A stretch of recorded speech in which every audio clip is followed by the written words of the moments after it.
नमस्कार दोस्तों, मेरा नाम संजीव कुमार। मैं एक वेलनेस कोच हूँ जो पर्सनली लोगों को गाइड करता हूँ। और आज का जो हमारा विषय है संगत संगत का असर। मतलब जैसे लोगों के साथ उठते हैं बैठते हैं, आपकी मानसिकता वैसी बनने लगती है। तो आपको चेक करना है कि हमारी जो दिनचर्या है किन लोगों के साथ है, कैसे लोगों के साथ उठना है बैठना है। तो उसमें क्या है कि हम इस चीज़ को समझ नहीं पाते हैं और हम ऑटोमेटिक अपने आप को परेशान कर लेते हैं कि मैं ऐसा से ऐसा कैसे होगा, मेरे साथ ऐसा व्यवहार क्यों होगा। क्योंकि कहीं न कहीं हमारे अंदर एक एनर्जी ट्रांसफ़र हो जाती है। आप जिस लोगों के साथ 10 मिनट भी टाइम बिताते हैं, उसकी एनर्जी आपके अंदर आने लगती है। इस चीज़ का आपको विशेष ध्यान देना। आपने एक चीज़ और नोटिस किया होगा कभी भी कि हाई सोसाइटी वाले जो लोग होते हैं उनका रहन सहन एक ही मतलब माहौल अलग रहता है।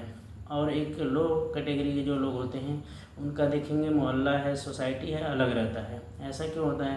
क्योंकि जो हाई सोसाइटी के लोग होते हैं धीरे धीरे, क्योंकि हाई सोसाइटी में अगर कोई रह रहा है और एक पर्सन नॉर्मल आदमी भी अगर एक थोड़ा सा एक वहाँ पे जाकर रहना चालू हो जाता, धीरे धीरे उसकी मानसिकता चेंज होने लगती है। और उसकी मानसिकता कुछ देखेंगे, कुछ समय के बाद, कुछ सालों के बाद वो भी उन लोगों के बीच में आ जाएगा। और एक हाई पर्सनालिटी वाला व्यक्ति है और एक नॉर्मल लोगों के जो कि झोंपड़ी में जाकर के आजू बाजू रहना चालू करेगा, तो धीरे धीरे देखेंगे उसकी मानसिकता लो हो जाएगी। ये आप लोगों ने नोटिस किया होगा कि हाई सोसाइटी लोग अलग रहते हैं, लो सोसाइटी वाले लोग अलग रहते हैं, क्योंकि वो अपना अपना माइंड का पैटर्न होता है। तो इस चीज़ को ध्यान देना ज़रूरी है।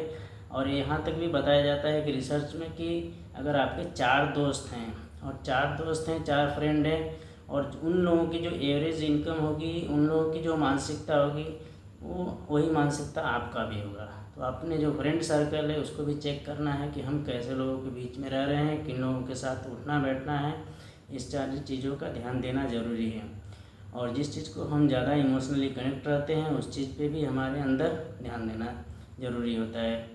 और एक चीज़ मैं आपको और बताना चाहता हूँ कि हम अक्सर इस चीज़ से परेशान रहते हैं कि हमारे लाइफ में इस चीज़ की वजह से परेशानी हुई, उस चीज़ की वजह से परेशानी हुई। मगर ये सब सारी चीज़ें हमारा एक भ्रम है। क्योंकि आपको इस चीज़ एक ऐसे इंसान से मैं अवगत कराना चाहता हूँ, क्योंकि हमको जो परेशान करने वाले हैं, आप रियलाइज़ करने वाले हैं कि वो आप खुद ही हैं, दूसरा कोई नहीं है। और आपको आपके सिवा कोई सक्सेस भी नहीं करा सकता है। आप सोचेंगे कोई व्यक्ति आपको सफल कर देगा, कोई व्यक्ति आपको खुश कर देगा, कोई व्यक्ति आपको सफलता कर देगा, सफल बना देगा। ऐसा नहीं हो सकता है। आपको सफल आप ही बना सकते हैं और आपको परेशान आप ही कर रहे हैं, दूसरा नहीं कर सकता है। तो क्योंकि हमारे अंदर, हर एक इंसान के अंदर 2 व्यक्ति होता है, एक कमज़ोर इंसान होता है और एक ताकतवर इंसान होता है। अब किसी के अंदर तक कमज़ोर इंसान हावी हो जाता है और कोई अपने ताकतवर इंसान को डेवलपमेंट करता है।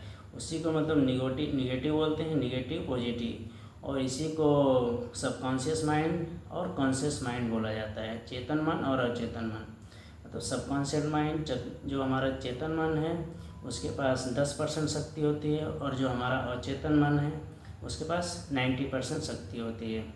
और अचेतन मन जो होता है 24 घंटे काम करता है, हम सो जाते हैं तो भी काम करता है।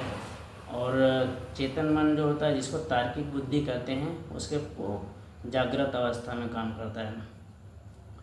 तो अपने आप को जानना ज़रूरी है, क्योंकि कभी कभार आपको ही लगता है कि हम ये चीज़ कर सकते हैं, फिर कुछ समय के बाद लगता है कि ये चीज़ हम नहीं कर सकते हैं।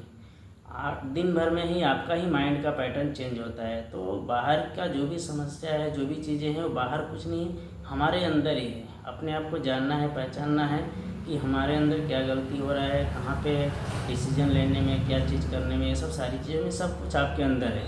तो आपको अपने अंदर चेंज लाना है, ना कि बाहर के। क्योंकि बाहर का व्यक्ति परिस्थिति को हम चेंज नहीं कर सकते, मगर अपने अंदर चेंज ला करके, अपने माइंड को, अपने जो थॉट्स है, अपने आप को चेंज ला करके बाहर की चीज़ों पे हम मतलब कि कंट्रोल पा सकते हैं।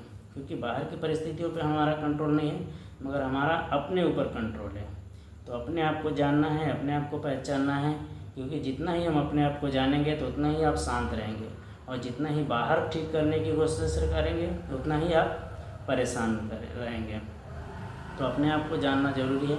क्योंकि जो भी हमारे लाइफ में बीमारियां हैं शरीर के अंदर, परेशानियां हैं, जो भी चीज़ है हमारे मानसिक अवस्था बिगड़ने की वजह से होता है। जितना हमारा मानसिक अवस्था बिगड़ेगा तो और हम बाहर गड़बड़ करते जाएंगे।